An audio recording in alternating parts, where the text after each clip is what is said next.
कि ये जो बुद्धिजीवी हैं, ये अपने आप को अम्बेडकरवादी कहते हैं, लेकिन जब संस्कृति की बात आती है, तब ये अपने आप को हिंदू संस्कृति से जुड़े हुए त्योहारों में लिप्त पाते हैं और कहते हैं कि ये मेरा निजी मामला है। कोई कहता है कि मैं सिख हूँ, कोई कहता है मैं मुसलमान हूँ, लेकिन मैं अम्बेडकरवादी हूँ। कैसे पॉसिबल है नीलम जी? ये कैसे पॉसिबल हो सकता है? एक अम्बेडकरवादी में और एक अम्बेडकर समर्थक में बहुत भारी अंतर है। एक अम्बेडकरवादी जो है अम्बेडकर के द्वारा कहे गए एक एक कथन को जो है अमली जामा पहनाने के लिए पूरी तरह से त्याग समर्पण बलिदान करता है, संघर्ष। इस देश का जो इंटेलेक्चुअल क्लास है, जो आज प्रोफेसर है, जो आज वकील है, जो आज जजेस हैं, अगर वो इस देश के इस बहुजन समाज के लिए सच्चाई और ईमानदारी से काम करें, ग्राउंड लेवल पर जाके काम करें, तो मैं ये समझता हूँ कि अगले 5 या 10 साल में जो है हम चाहे स्थितियाँ कितनी भी गंभीर क्यों ना हो जाएं, लेकिन हम उनको बदलने का काम कर सकते हैं। और तभी संविधान की रक्षा हो सकेगी, तभी लोकतंत्र की रक्षा हो गई, और तभी संविधान के अंदर जो बाबा साहब डॉक्टर भीमराव अम्बेडकर ने बड़े संघर्ष से जो बहुजन समाज के लिए अधिकारों को वहाँ पे निहित किया था, उनकी भी रक्षा 2024 में मोदी को हरा देंगे। बताइए कैसे हरा देंगे? क्या सिस्टम आपके पास है? कौन सा दल आपके पास है? कौन सी पार्टी आपके पास है? जो डॉक्टर भीमराव अम्बेडकर ने अपने समय में भी किसी मुसलमान को ये नहीं कहा कि तुम बौद्ध बन जाओ, किसी सिख को ये नहीं कहा कि तुम बौद्ध बन जाओ, किसी भी हिंदू को ये नहीं कहा कि तुम बौद्ध बन जाओ, लेकिन उन्होंने एक बात जरूर कही कि इस देश में जो है सांस्कृतिक युद्ध चल रहा है, और जो इस व्यक्ति के हाथ में, जिस दल के हाथ में, जिस समाज के हाथ में वह सांस्कृतिक सत्ता रहेगी, सांस्कृतिक शक्ति रहेगी, उसी संस्कृति की, उसी समाज की इस देश में राज्य सत्ता भी कायम होगी।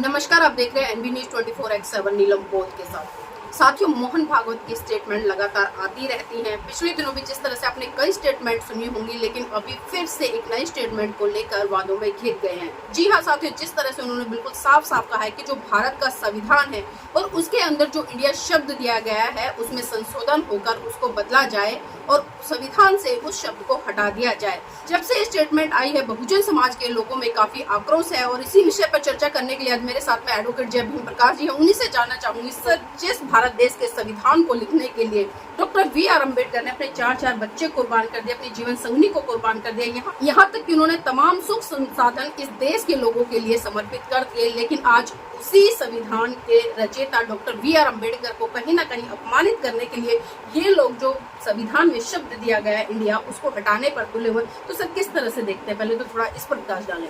जी नीलम जी, बहुत बहुत धन्यवाद। और जो आपने सवाल किया है कि डॉक्टर भीमराव अम्बेडकर को अपमानित करने के लिए वो ऐसा कर रहे हैं, मैं आपको बता दूं कि डॉक्टर भीमराव अम्बेडकर को अपमान करने का उनका कोई इरादा नहीं है, बल्कि उनकी एक प्लानिंग है। उनकी प्लानिंग है कि किस तरह से इस देश पर जो है लंबे समय तक इस देश की शासन सत्ता पर कब्जा किया जा सके। उनका ये प्रयोजन है, और इस प्रयोजन को पूरा करने के लिए वो इस संविधान में जो है, जो इंडिया शब्द है, इंडिया शब्द को वो ये बताएंगे कि विदेशी है, विदेशी भाषा का शब्द है, इसलिए उसको हटाना वो चाह रहे हैं। और उसके बदले अब क्या लेकर आएंगे? क्या वो अब भारत दैट इज़ हिंदुस्तान करने वाले हैं? अगर वो ऐसा करते हैं, या खाली भारत को भारत रहने देते हैं, या फिर भारत को भी हटाकर इंडिया को हटाएंगे तो भारत को भी हटाएंगे, और दोनों को हटाकर जो है हिंदुस्तान शब्द प्रयोग करेंगे, या फिर आर्य करके कुछ करेंगे, या फिर सनातन कुछ करके करेंगे। मतलब ये है कि कुल मिलाकर वो इस देश को हिंदू संस्कृति का साबित करना चाहते हैं कि यह देश जो है हिंदू लोगों का है, सनातनी लोगों का है। इस तरह की मानसिकता जो है लिए हुए जो मोहन भागवत जी हैं, वो इस तरह का स्टेटमेंट दे रहे हैं, पहली बात।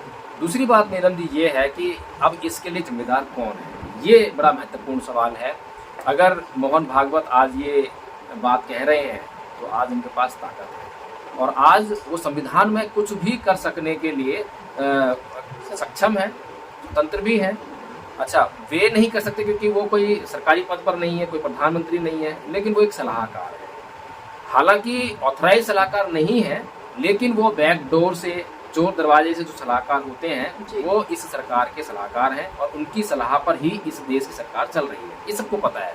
लेकिन आज जो है, जो उन्होंने ये जो सत्ता पाई है, सत्ता के द्वारा जो ये शक्ति पाई है संविधान में परिवर्तन करने की, संविधान में से जो है बहुजन समाज के अधिकारों को बाहर निकालने की, तो छीनने की, तो ये शक्ति जो है उन्होंने ऐसे ही नहीं पाली है, उन्होंने बड़ा त्याग किया है, बलिदान किया है, उन्होंने बड़ी मेहनत की है। 1925 में आरएसएस की स्थापना हुई थी और 2014 तक जो है उन्होंने जो है लगातार अथक प्रयास किए हैं, जब जाकर उनको यह मुकाम हासिल हुआ है। तो उनका जो फल है उस चीज़ का उनको मिलना ही चाहिए। बड़ी ईमानदारी की बात कह रहा हूँ मैं। इससे जो है अम्बेडकरवादी घबराए नहीं, और अम्बेडकरवादी मेरे ऊपर जो है उल्टी टिप्पणी कर सकते हैं, लेकिन अम्बेडकरवादियों को अपने गले बांध में भीतर जाकर झांकना पड़ेगा।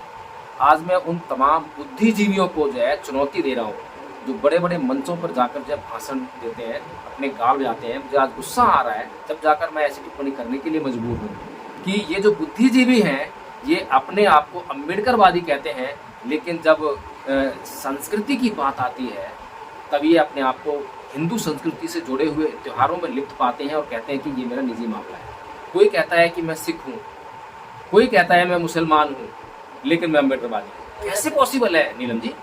ये कैसे पॉसिबल हो सकता है? एक अम्बेडकरवादी में और एक अम्बेडकर समर्थक में बहुत भारी अंतर है। एक अम्बेडकरवादी जो है अम्बेडकर के द्वारा कहे गए एक एक कथन को जो है अमली जामा पहनाने के लिए पूरी तरह से त्याग, समर्पण, बलिदान करता है, संघर्ष करता है, निरंतर जो है समाज में काम करता है, और वो जो है बाबा साहब डॉक्टर भीमराव अम्बेडकर की 22 प्रतिज्ञाओं को हमेशा अपने दिमाग में रखता है, और हिंदू संस्कृति, ब्राह्मण संस्कृति का कोई भी तत्व जो है अपने जीवन में नहीं आने देता है। लेकिन जो कोई कहता है कि मैं तो सिख हूँ, मैं मुसलमान हूँ और मैं अम्बेडकरवादी हूँ, तो पहले मैं ये बता दूँ कि वो जो है अम्बेडकरवादी बिल्कुल भी नहीं है। वे अम्बेडकर समर्थक हैं, वे अम्बेडकर का समर्थन करते हैं, वे अम्बेडकर का किसी हद तक समर्थन करते हैं, वे अम्बेडकर का पूरी तरह से जिस दिन समर्थन करेंगे, हर एक बात को मानेंगे, तब मैं कहूँगा कि हाँ ये अम्बेडकरवादी है। चाहे वो बहुजन समाज का हिस्सा हो, चाहे वो SC ST OBC हो, चाहे वो माइनॉरिटीज में से हो, मुसलमान हो, सिख हो, ईसाई हो, कोई भी हो।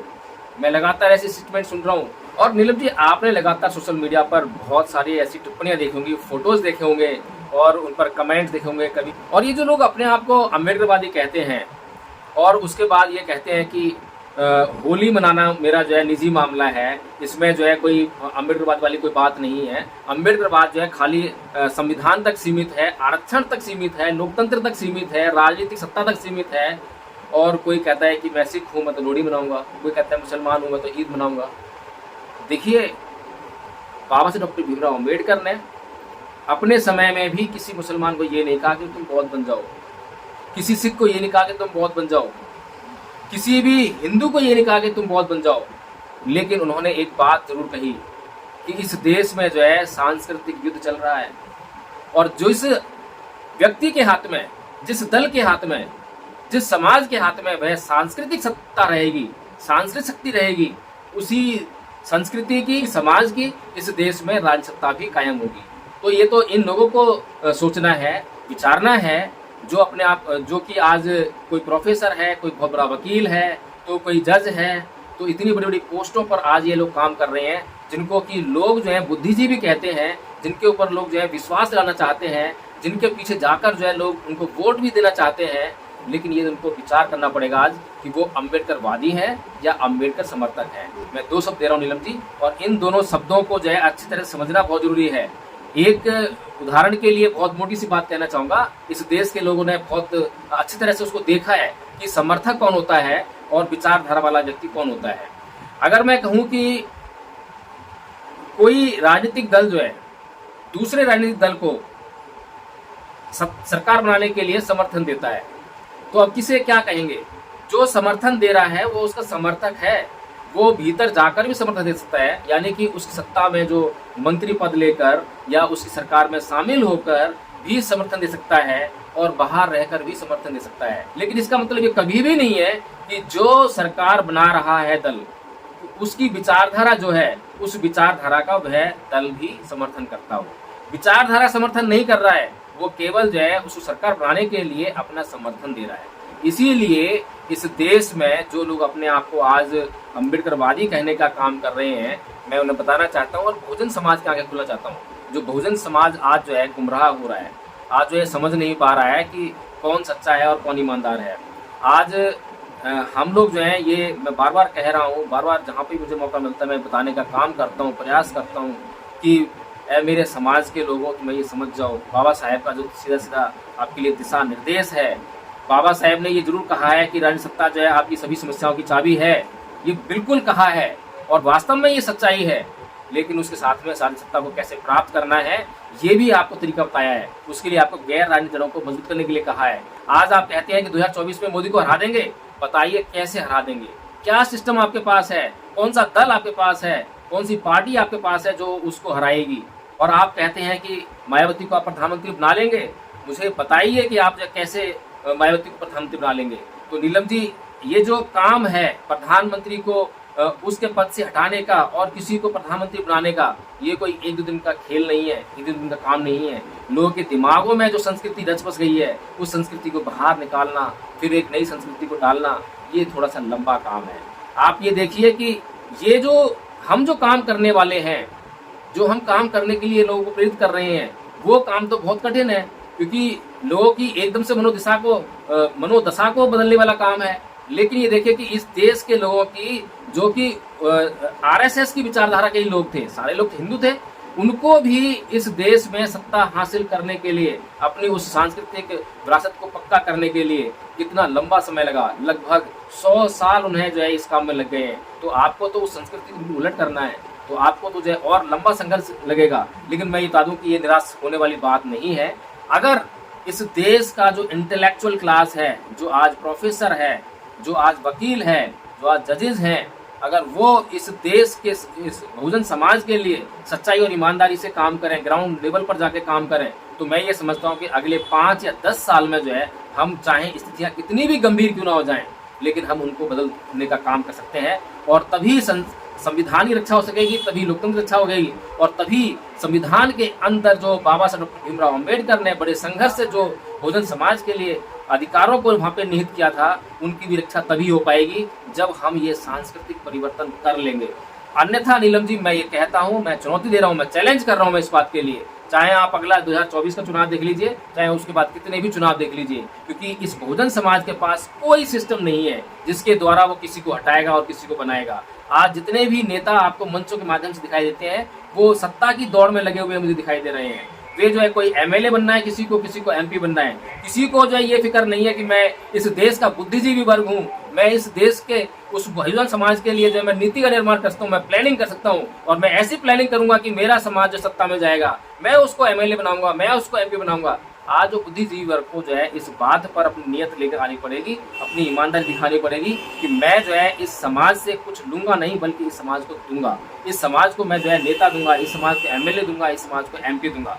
और नीलम जी, एक बात बता दूं मैं कि जो लोग ये आज जो है एमएलए एमपी की दौड़ में लगे हुए हैं, उनकी इच्छा है अंदर से। मैं बता दूं कि इस देश की संसद में जो है 2 सदन है, एक जिसे कहते हैं कि लोकसभा और दूसरा है राज्यसभा। छोटा सदन और बड़ा सदन, उच्च सदन कहते हैं। उच्च सदन राज्यसभा को कहते हैं, और राज्यसभा में जो है लोगों के द्वारा चुने हुए लोग नहीं जाते हैं, और जिस सदन में लोगों के द्वारा चुने हुए लोग जाते हैं उस सदन को छोटा सदन कहते हैं। लेकिन जो उच्च सदन है उसमें नॉमिनेटेड लोग जाते हैं, यानी कि उसमें वे लोग जाएंगे जो इस समाज के, इस देश के बुद्धिजीवी वर्ग से संबंध रखते हैं। जब आप अपने समाज के एमएलए और एमपीज को आप संसद में और विधानसभा में भेजने का काम करेंगे, तो राज्यसभा में जो सांसद जाएंगे वो आपके नॉमिनेटेड सांसद होंगे, जिनमें कि आप भी शामिल होंगे। जो एमएलसी बनेंगे वो आपके नॉमिनेटेड होंगे, जिसमें कि आप शामिल होंगे। तो आपको जो है थोड़ा सा धैर्य रखना पड़ेगा, आपको जो है लोकसभा पर काम करना पड़ेगा, आपको जो है विधान सभाओं पर काम करना पड़ेगा। जब आप जो है इस देश में अपने बहुजन समाज को अच्छी स्थिति में आप देख सकते हैं, और आप देख सकते हैं कि आपका संविधान बच गया है, आपका लोकतंत्र बच गया है, आपके तमाम अधिकारों की रक्षा हो गई है। और नीलम जी, मैं अंत में बस इतना ही कहना चाहूँगा कि चाहे वो प्रधानमंत्री के जो आर्थिक परिषद है उसके सलाहकार हो, या फिर ये मोहन भागवत की स्टेटमेंट हो, ये जो स्टेटमेंट्स आ रही हैं लगातार जो है, ये तो जांचने का काम करते ही हैं कि बहुजन समाज कितना जाग रहा है, कितना सो रहा है, लेकिन उनको ये अच्छी तरह पता है कि इनके पास कोई सिस्टम नहीं है। और जो कोई सिस्टम था थोड़ा बहुत जो है, जहाँ पर कि बसपा के माध्यम से वोटों का केंद्रीकरण हो रहा था, इकट्ठे हो रहे थे, तो उसको तोड़ने का भी इन्होंने अच्छी तरह से काम कर लिया है। आज जो है उसका जो ध्रुवीकरण हुआ था वोटों का जो है, उसका विकेंद्रीकरण कर दिया है, वो विभाजित हो गई है। तो इन्होंने जो है अपनी पूरी 2024 की तैयारी कर ली है। लेकिन बहुजन समाज को जो है आज ही सोचना पड़ेगा कि अगर आज भी नहीं जागा तो वे लोग जो है, मैं उनको बिल्कुल भी गलत नहीं ठहरा रहा हूँ। जो काम करेगा उसको फल मिलेगा। उन्होंने चाहे उल्टी दिशा में काम किया है, वो मानव विरोधी हैं, मानवता विरोधी हैं। उनके अंदर जो है मानव अधिकारों का बिल्कुल भी सम्मान नहीं है। वे पशुवत हैं, सब कुछ में बातें ठीक है, लेकिन उन्होंने उसके लिए काम किया है। बहुजन समाज ने अपने अधिकारों की रक्षा के लिए काम नहीं किया है, कोई प्लानिंग नहीं की है, कोई सिस्टम तैयार नहीं किया है, तो काम ना करने का खामियाजा तो उनको भुगतना ही पड़ेगा। मैं पहले भी कई बार कह चुका हूँ, जिस तरह से नालायक बच्चे जो बचपन में पढ़ाई लिखाई नहीं करते हैं और खेल कूद में अपना पूरा जीवन निकाल देते हैं, बचपन निकाल देते हैं, तो उनको जो है जवानी और बुढ़ापा जो बहुत भारी पड़ता है, बहुत संकट में उनको आना पड़ता है। इसी तरह से जो समाज अपने लिए जो है मेहनत नहीं करता, प्लानिंग नहीं करता, सिस्टम तैयार नहीं करता, तो उसको जो है फिर रोडों पे आना पड़ता है, उसको जो है फिर बलिदान देना पड़ता है, फिर उसको जो है अपनी जान की बाजी भी लगानी पड़ती है, फिर उसको बड़े बड़े आंदोलन और धरना प्रदर्शन ही करने पड़ते हैं। अगर यही काम जो है वो सिस्टम से कर ले, तो उसी संविधान के अंदर उसको ताकत मिली हुई है, उस संविधान की ताकत से वो बिना खून खराबे के, बिना खून बहाए, बिना सड़कों पर आए, बिना कोई ऐसा धरना प्रदर्शन किए हुए भी वह अपने संविधान की, अपने अधिकारों की, अपने लोकतंत्र की सबकी रक्षा कर सकता है।